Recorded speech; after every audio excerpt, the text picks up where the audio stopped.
The first sign wasn't an explosion, it wasn't a crack, it wasn't even a sound.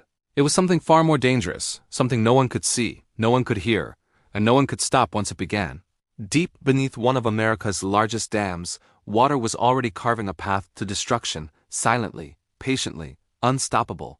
And by the time the first visible warning appeared, the disaster had already begun, and within minutes entire towns would be wiped away as if they had never existed. This is the story of the Teton Dam failure, a catastrophe that proved the most terrifying failures don't start with noise. They begin in silence. It was June 5, 1976.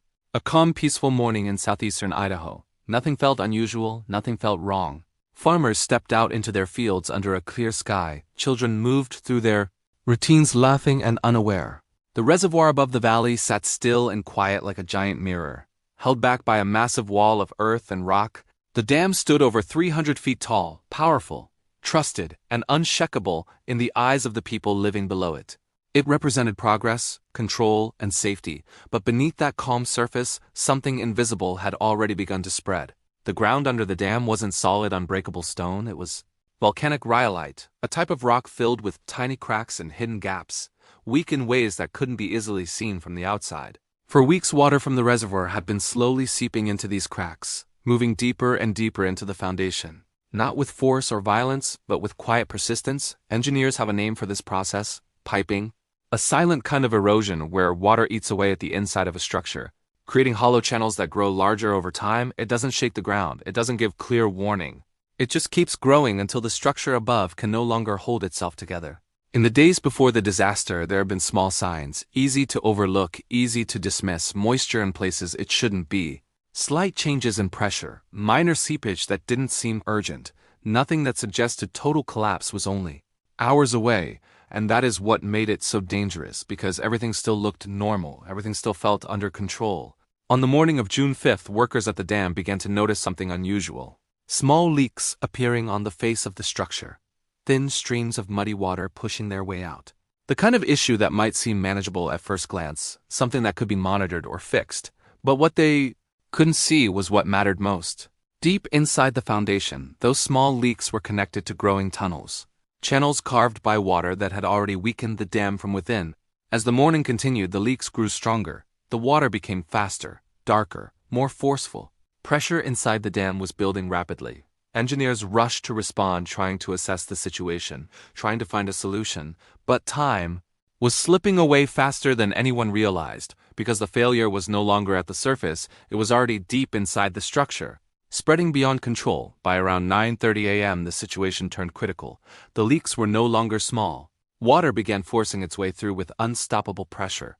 The outer surface of the dam could no longer contain what was happening beneath it.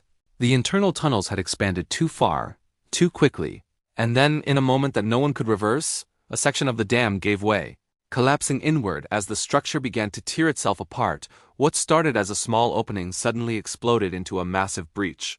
Within minutes, the gap widened uncontrollably, and then the unimaginable happened. A wall of water burst through the dam with overwhelming force, releasing more than 80 billion gallons at once. It wasn't a flow, it wasn't a river, it was a moving wall of destruction racing across the valley. Unstoppable, unforgiving, erasing everything in its path. Downstream towns had almost no time to react.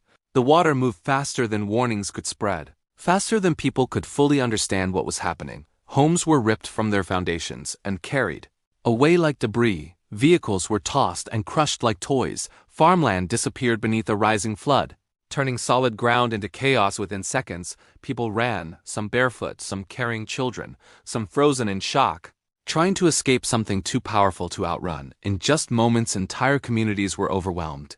The landscape itself was transformed. Roads vanished, bridges collapsed, fields turned into vast sheets of water stretching as far as the eye could see. The force of the flood didn't just destroy buildings. It erased the structure of daily life, leaving behind silence where there had once been noise, emptiness where there had once been homes. When the water finally began to settle, the scale of the disaster became clear. 11 people had lost their lives. Thousands were left without homes. Over 13,000 cattle were gone and entire. Towns had been reduced to debris scattered across the valley. Survivors struggled to process what had happened because it felt unreal, too sudden, too fast, too quiet in the moments before it all began. Later investigations uncovered the truth behind the collapse. The dam had not failed because of a single dramatic event. It had failed because of something much more subtle and dangerous. The foundation filled. With cracks had never been completely sealed, water had slowly worked its way through these weaknesses, carving hidden paths that grew larger over time, and by the moment the first visible leaks appeared, the internal damage was already beyond repair. The most terrifying part of the disaster wasn't just the destruction. It was how invisible the cause had been. There was no loud warning, no dramatic signal that gave people enough time to understand the danger. The real failure had been happening quietly beneath their feet, growing stronger with every passing moment. Unnoticed until it was too late to stop, the Teton Dam did not collapse in a single instant. It failed slowly, silently, and inevitably. A reminder that some of the most dangerous threats are the ones we cannot see, the ones we underestimate, the ones that grow in silence until they reach a point where nothing can hold them back. And when that moment comes, it doesn't matter how strong something looks on the outside, because the damage has already been done within. Sometimes the deadliest disasters don't begin with chaos, they begin with stillness, with something so small and so quiet that it goes unnoticed, until one moment everything changes, and by the time the world hears it, there is nothing left to save.